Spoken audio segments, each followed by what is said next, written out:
Hello, gorgeous. You're listening to the Girlfriend's Guide to Starting Over. On this podcast, we talk about everything from dating and relationships to personal development. We also speak very candidly about the F word, and by that, I mean failure. So grab a pen, tag a friend, and let's talk about it. All of it. Undergoing, overcoming, and simply trying to make it through. Hello, gorgeous. You're listening to the Girlfriend's Guide to Starting Over podcast, and I'm your host, Kayla. If you are just listening for the first time, I want to say hello.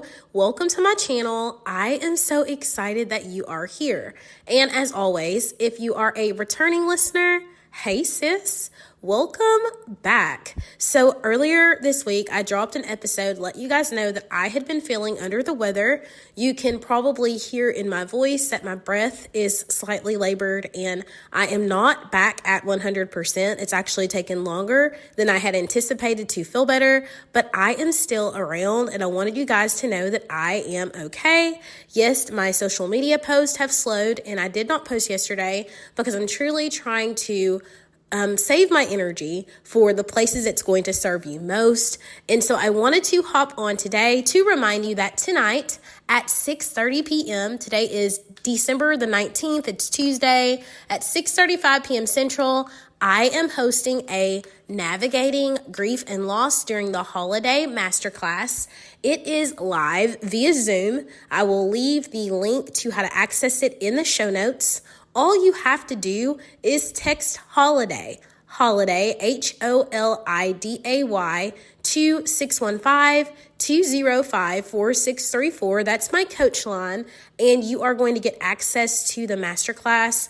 Perhaps this is not for you, but if it's for someone you love, please pass on the information. If I have a lot of support for it, I will again stream it on my podcast and upload it to my free group, the Plot Twist community group. You guys know that you can always access the Plot Twist in the show notes as well.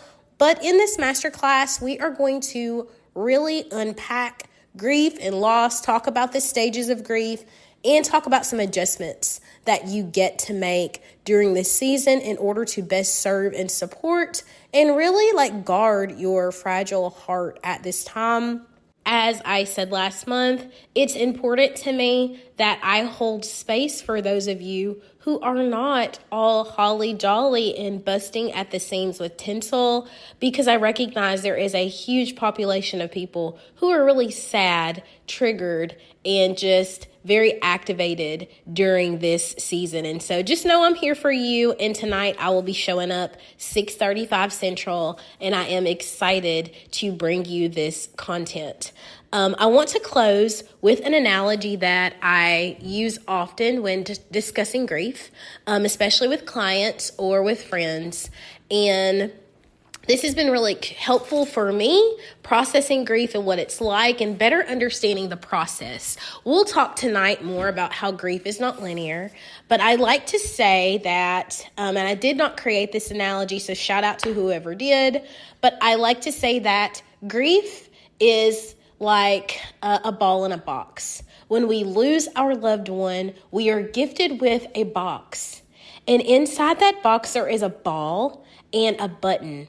And anytime that the button is pushed, we immediately feel grief, sink to our knees, brokenhearted, crying like the very first time that the event happened. And when we first get that ball inside that box, the ball is really, really large. It is hard to maneuver. It's hard to wake up, to roll around, to move, to walk, even to breathe without the ball hitting the button. And we are sad and we are grief-stricken and we don't know how we're going to move on.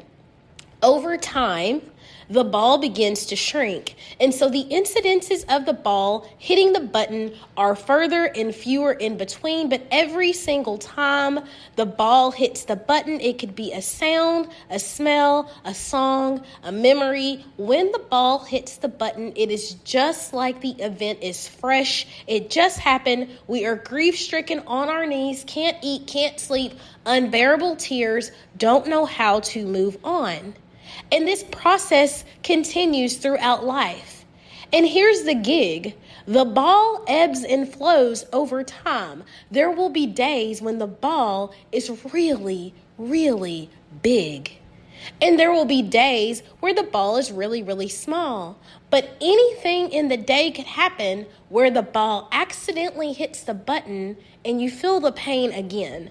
And so I no longer say, oh, it gets easier or better with time, or it won't hurt so bad in the future. What I say is, today the ball is really, really small, or today the ball is really, really big. So no matter where you are in your grief process, no matter how big or small the ball is for you, I hope that this masterclass tonight serves and supports you.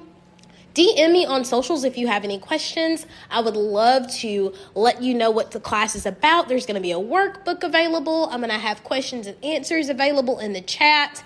And I'm going to open it up for questions if you have any. So I'm just here. I love you. I want the best for you. And I want to love on you this season. Have an excellent day on purpose, girl. And we will chat tonight or in the next one. Well, gorgeous girl, that's a wrap for this episode. I hope you found value, insight, or strength. I hope something was said that gave you the courage to push on a little while longer toward the life of your dreams.